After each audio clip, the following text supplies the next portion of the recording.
Today's episode is brought to you by Mazars. SoundCartel.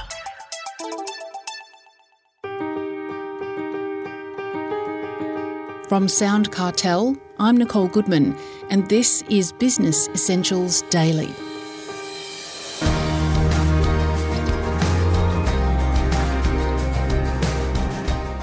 LinkedIn is one of the most underutilised tools for lead generation and sales. That's according to Karen Tisdell, who since 2009 has advised all kinds of businesses on the benefits of LinkedIn for working professionals.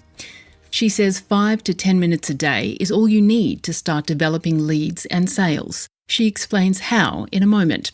Chris Ashmore begins by asking Karen why LinkedIn is so important for business owners. If you Google your name, your LinkedIn profile is one of the top things that's going to show. So it's highly trusted by Google, and that's why it's so important. Well, perhaps we'll go to the beginning for those who probably don't know much about how to create a wonderful profile on LinkedIn. How do they start with setting up a profile page? And what do you see people getting wrong with their LinkedIn profile? What most people get wrong is to write their profile for themselves as if they're the prospect. And of course, we're not our own customers, are we? And yet when you write your profile, people often write it to impress themselves. And it's like they're almost competing with their clients for who's the most awesome. So instead, think about who you're writing for. Really picture them, give them a name, make them a person, and write them for that person's problems. And what makes a great LinkedIn profile versus a mediocre one? Oh, there's so many different parts to LinkedIn, and you can take your profile from looking average to great pretty easily. And how you do that is by looking at a few different parts. So your background banner, this is the bit that sits behind your profile photo.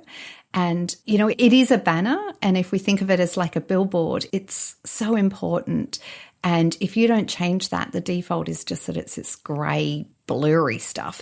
So you really want to make sure that you've got your logo in there and give it to all of your employees, because they can use it as well to brand themselves, and that will grow your footprint of your company.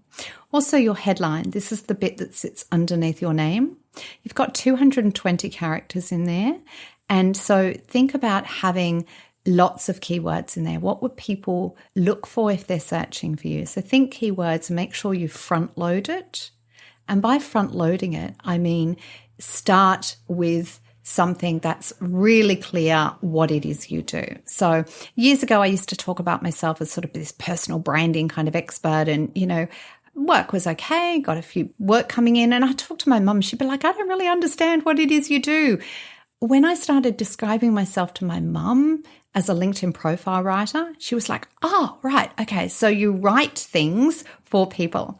And so, make sure that you've sort of put the front stuff really clear and that it's at the front.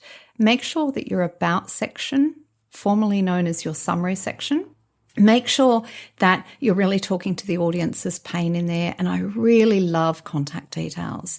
You want to flatten the path to purchase. You don't want anybody to Google something, find your profile, look at your profile and go, oh my gosh, this person's the solution to all my problems, and they can't figure out how to reach you. So make sure that you're just flattening that path. And with your experience section, don't treat that like it's a resume. Instead, you really want to make sure that you're listing in your experience section, again, reasons, why you're the best and what you've done for previous clients. You can put little snippets of quotes in there. And again, talk to your audience's pain and have contact details. Well, a lot of business owners are using LinkedIn, particularly B2B businesses and professional services. They're using it to generate leads. How do you suggest we do that to, generate sales from LinkedIn? I think a lot of people think that they need to generate sales on LinkedIn by creating content. And actually, yes, you can get clients from that, but it takes ages. You can actually put yourself in fate's path by treating LinkedIn as if it's a networking event that's just online. So use the search filters to proactively search for people, to find leads, and then reach out and connect with them. Just again, thinking like it's an in-person networking event. You wouldn't walk up to somebody and say, hi, Chris, I love your podcast. Can you wouldn't do that. You wouldn't instantly go into pitch mode. You would start really talking with the person. So build those, personalize those invites when you can, drop little comments on their posts, invite them to events. You really want to sort of go really slowly. And the people you're targeting when you're doing a search, think about people in proximity. So who do you know in common, or are you in the same city? Both people and proximity will really build that comfort level with people. They'll feel more comfortable accepting your invite. There's a bit of strategy there and a bit of work to do. How much time do you think we should invest to do activities on LinkedIn? If you don't make any time for LinkedIn, then you're not making any time for marketing. How much time you want to spend depends on how much marketing you want to do, but you can waste a lot of time. I really think it's only 5 to 10 minutes a day, Monday to Friday, scrolling through the feed and liking and especially commenting on as many posts as you can, so that when you post content yourself, it'll go further. And because that comment on somebody's post, that's like a, hi, Fred, how are you going? It's like a wave across the street. It's just sort of building that familiarity. Once a week, you really want to make time to, and this could be 30 minutes once a week. And in that 30 minutes, you're looking at everybody you've met, spoken to, emailed last week, sat in on a webinar with, send them an invite to connect.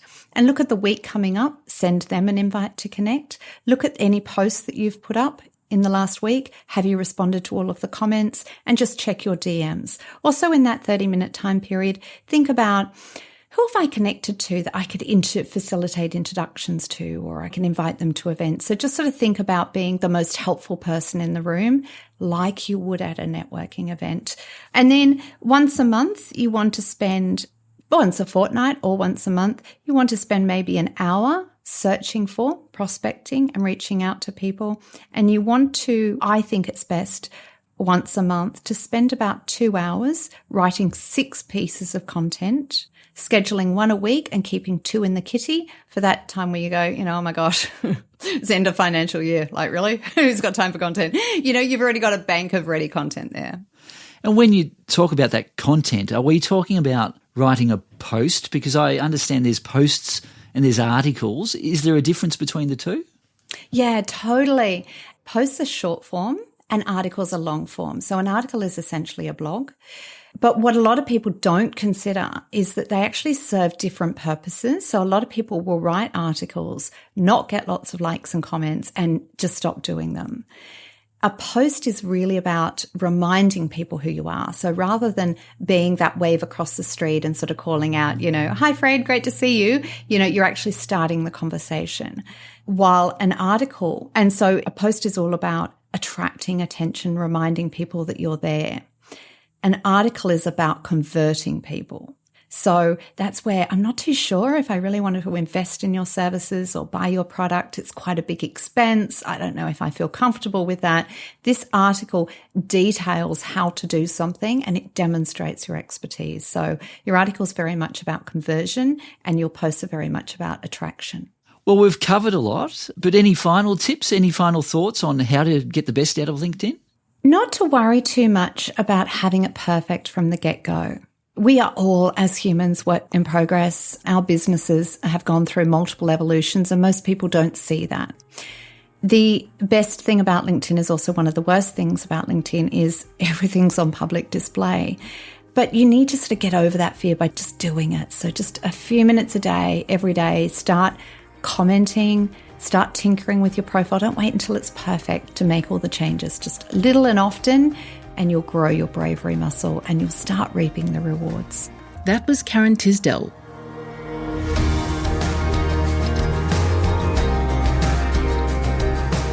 Business Essentials Daily is a SoundCartel podcast. Producers are Nick Schildberger, Chris Ashmore, Jeff Waters and myself. Technical production by Pete Letts. I'm Nicole Goodman. Thanks for listening. We'll bring you more Be Daily next week. SoundCartel. This episode was brought to you by Mazars. To find out more, visit mazars.com.au. That's mazars.com.au.